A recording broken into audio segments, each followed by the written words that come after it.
All right. I see Cindy D's got first blood this morning. All right.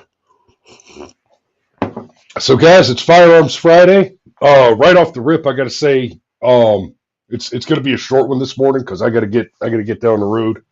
I got to be in Griffin, Georgia by 10:30 for a shoot this morning.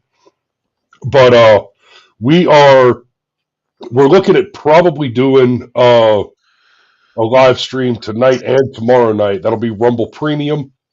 And we'll be talking about the Tesla Day of Action this evening, assuming anything happens. Right? There's a chance that nothing happens.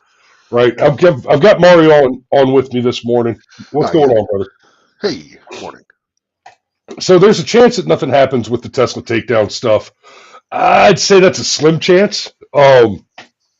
So what's been going on? More than I know, this is Firearms Friday. This is a little off topic, but I promise I'm about to bring it around for you. It says more than 200 Tesla protests planned this weekend after series of violent incidents, and that's the key item there. Some organizers said they're concerned about the possibility of tense or hostile confrontations this weekend, including with drivers who might want to use their vehicles as weapons. Um, yeah, so you block the road, and that's a risk you take, right? You okay? The First Amendment gives us a right to peacefully assemble. Shit. Blocking roadways, interfering with people's lives, interfering with other people's constitutionally protected rights is not protected free speech, Are we gonna right? play? Are we gonna play 2020 BLM Highway Bowling again? I, That'd be pretty cool. part of me kind of hopes so. Yeah. Uh, Now people have had time to learn that where they could basically put that the snowplow package on the front of the truck. You know what I mean? For as a devastating effect. Yeah. have you ever seen a snow cutter? Completely unrelated. Uh, Probably. I don't know. It's like a wood chipper on wheels. Completely unrelated. Um, Forgive me. I've got a bit of a cough this morning too.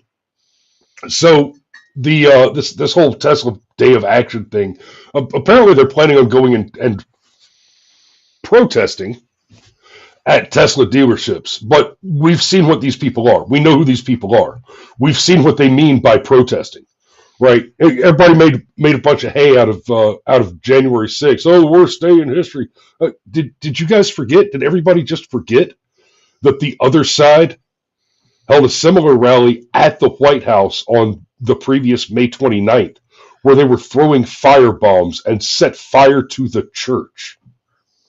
They set Well, St. John's Church on fire. but That's who these people are. when we do it, Chris, it was like Voldemort and his forces were storming Hogwarts. Okay, on Yeah. January 6th. All right, and Putin was like the image of Putin in the sky, looking down on his minions as they assaulted the Capitol. That's what I heard. Did anybody else just wonder what Putin would look like without a nose? Voldemort, yes. He who must not be named. Yeah. So, yeah, it's supposed to be peaceful protest, but like we've talked about before, the way these organizations operate is they leaflet out a planned protest, and you get a bunch of young idiots who don't know any better to show up, and they are legitimately there, they believe, for a peaceful protest. Then you enter a few agents provocateur, and they're going to throw some fire bombs, they're going to throw some Molotov cocktails, some rocks, some milkshakes, right? They're gonna pick a fight with a cop, and then a bunch of these young kids who thought they were there to peacefully protest are going to get arrested. They're going to get thrown in the slammer with these terrorists, and that's when they're going to get radicalized. That's when they're going to get talked to by the terrorists who are going to tell them, yeah, see, this is what your government is. This is what you they've thrown out the Constitution, and you no longer, they've taken away your right to free speech. Is this what happened? You got arrested for your free speech. No, you got arrested for being part of a violent mob conducting acts of terrorism against private citizens. That's what you got arrested for. Yeah. Maybe it's just because I don't don't really watch any leftist media. Okay, I mean, maybe that's my blind spot, but I have yet to see a documentary or anything of the like, kind of detailing like the live or like following the life of, say, a BLM Antifa protester from 2020. Okay, and like their experiences throughout the whole affair. I would want to watch that for Actually, yeah. education Um, purposes. I've yet to see anything like that. Now, before 2020, Steven Crowder actually did a pretty good undercover deal where he sent one of his guys to link up with BLM protesters and get involved. Like they got their hands on the encrypted messaging platform they were using. I want to say they were using Telegram at the time, not Signal, but excuse me, got one of his guys on the inside and went and met with, I think it was Not Gay Jared that was the plant. Went and got to meet with some of the organizers, and of course they were a bunch of big trannies.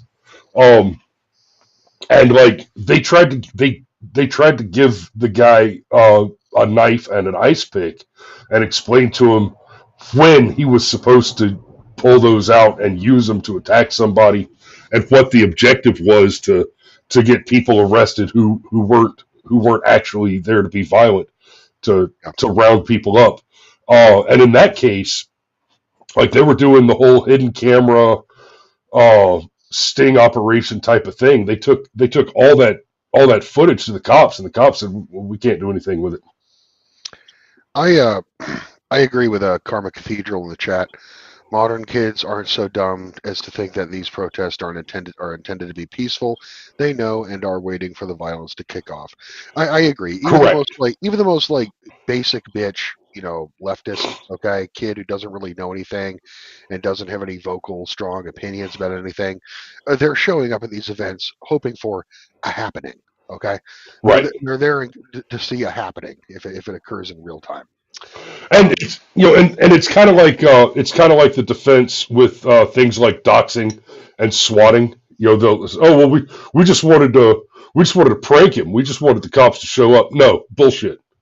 yeah, What you wanted was the worst possible outcome, and you have to be treated like your intent was to achieve the worst possible outcome, because the worst possible outcome is a is it's not a non-zero chance. It's a much greater than non-zero chance. It is a probabilistically high chance that the worst possible outcome will occur.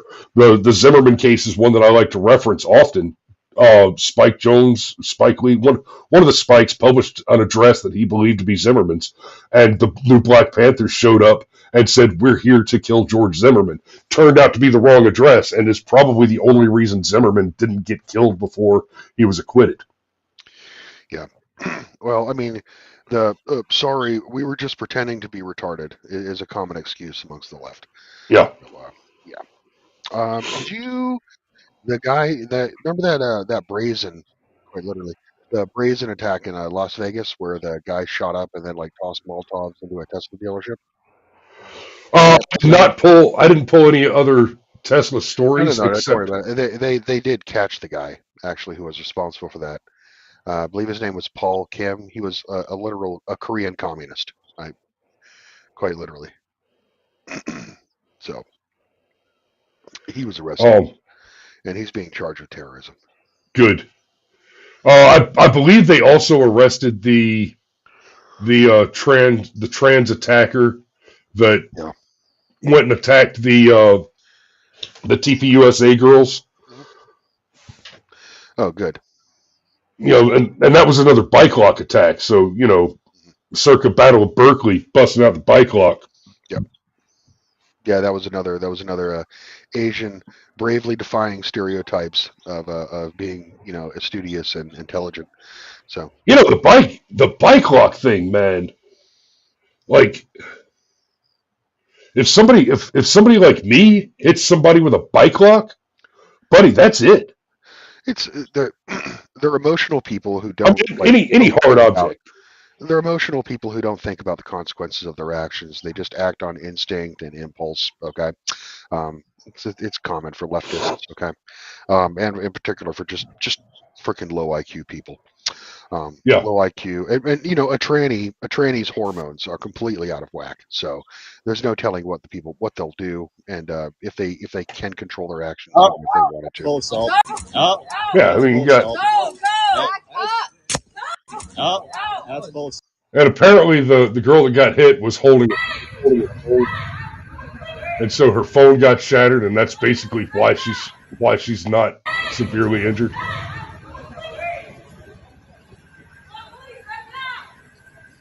That's just the attacker riding off. But Yeah, yeah, I mean, this that's like that's exactly the type of Asians that Vietnam vets would have to climb into tunnels and like try and track down and kill. So just right. a tunnel rat communist. All right. Well, I got a couple of DGUs, and then I need to wrap this up so I can get on down the road.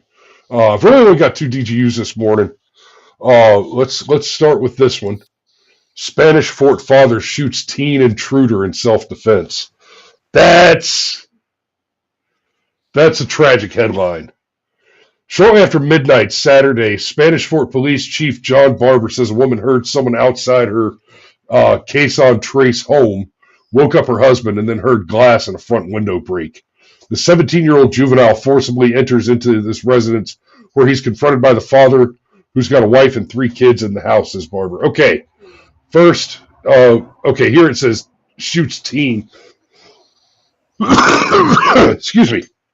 Remember a few weeks ago, Mario, for Firearms Friday, we had a story of a young man who defended his home against 3 armed intruders with his father's AR-15, and it was never clear on how old the young man was.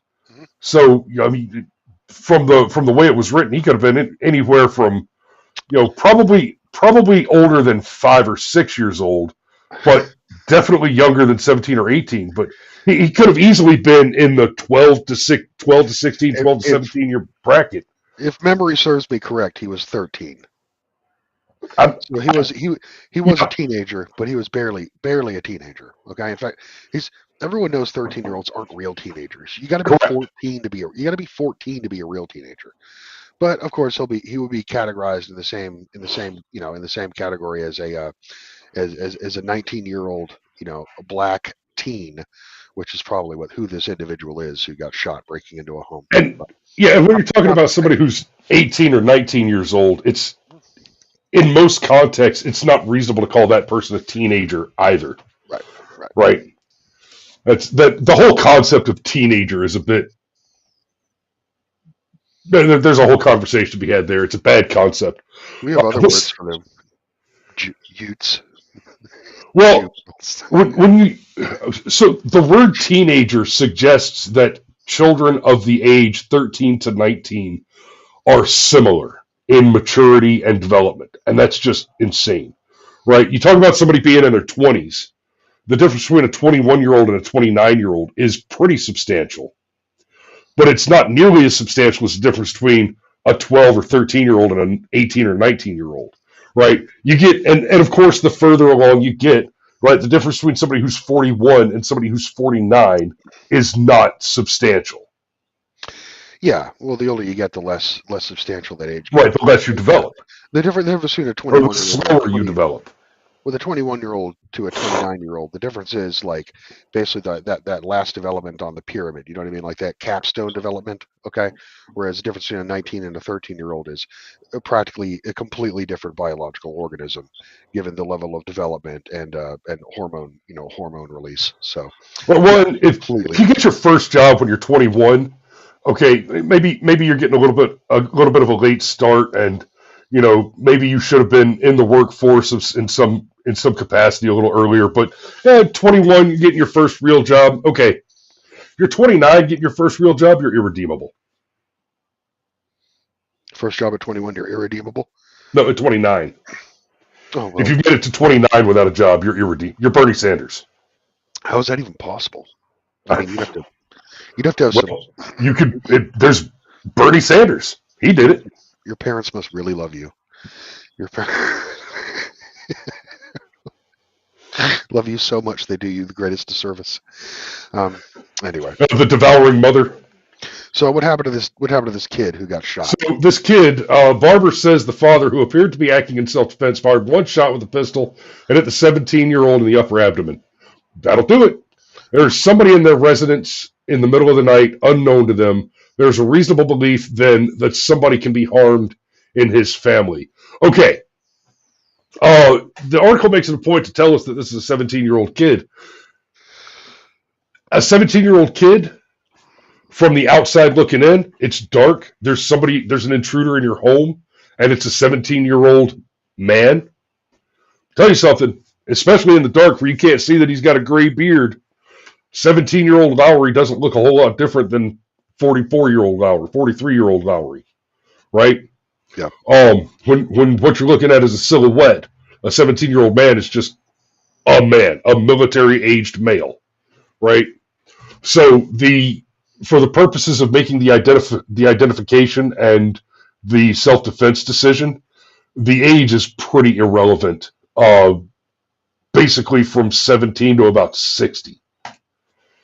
So the 17-year-old juvenile was at a residence on Case and Trace earlier in the night with some of his friends. It's our belief that the juvenile suspect was under the influence of a substance when this actually occurred. Barber says the teen was by himself, and at this point was what his motives aren't clear. We don't understand what his intent might have been. We just know that based on the physical evidence on the scene, the entry appears to be the broken glass area. He did make entry into the house. Well, when you shatter a window and climb into someone's house, you lose the benefit of the doubt of your Correct. actions. Okay, sorry, man. Your kid was stupid. Got that, and that's what happens. Yep. Stupidity hurts. A few years ago, some guy hopped up on whatever he was hopped up on, walked into my garage in the middle of the night, and just like it was the middle of the night, and he made several trips. Like he walked into my garage, carried off an armload of gear, came back, carried off another armload of gear, and Cameron happened to have been at the house that evening. And when I usually wake up between 1 and 2 in the morning, and Cameron asked me when I got up to get my coffee. He's like, "Bro, did you take one of my beers?" I'm like, no. And one of his beers was smashed on the floor in the garage, and that's when I went out and I called the police. And when the police showed up, I had a flashlight in this hand, I had a cigarette hanging out of my mouth, and I had a flashlight in this hand, and a 357 in this hand, and I was looking around for what the fuck's going on. And the cops showed up, like, "Yep, I'm the homeowner. Here's what's happened. So you guys go that way, and I'll go this way." And they said, "No, Mr. Lowry, we'll go both ways." I'm like, "I bet you do." But they found the guy. And he was basically passed out in the middle of the road with some of my property. And then they walked around and found the rest of my property, arrested him, took all of that property, which was like, it was a couple of rifle cases with airsoft guns in it, like 3 or 4 rifle cases. It's mostly junk. A box that had like a big cardboard box that had some armor plates. And then, now this is not prop stuff. This was actual, like I wore it in Afghanistan, armor plates and a couple of ammo cans. So what's funny to me is I know that box weighed at least 80 pounds, and he basically dropped it in somebody else's yard because he got tired of carrying it. He also stole, I shit you not, 3 empty 5-gallon water jugs. This is portable latrine. He was just getting ready. He was boosting his inventory. Yes. He's boosting his inventory capacity for one of those long quests, Needed more storage space. The cops tried to return the empty water jugs to me. Do you want your trash back? No. Well, it's your trash. You take it.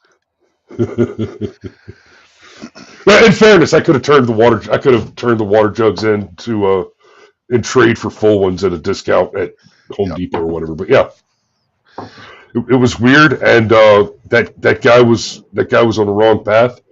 He got out of jail a couple years later and OD'd. You can't save them all, man. Nope. Karma Can't save 'em Cathedral all. says, I'd rather confront a 40-year-old hardened criminal with a gun than to confront a 17-year-old criminal without a record holding a gun. Yeah, I kind of see where you're going with that. Yeah. Someone younger is going to have lower impulse control, lower impulse control, and much more emotional, more likely to result in senseless tragedy. Okay, whereas with a 40-year-old man, unless he effectively has the mental state of a 17-year-old due to drug abuse, okay, or substance abuse, yeah, you're going to have a more rational actor. I agree. Yeah. Let me see if I can find us one more DGU real quick. Off-duty Boston officer.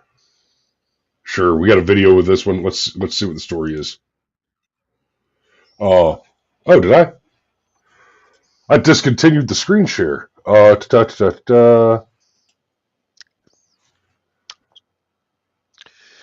brother said that my mise en scène is terrible, and that I need to start like hanging firearms in the background. He's correct.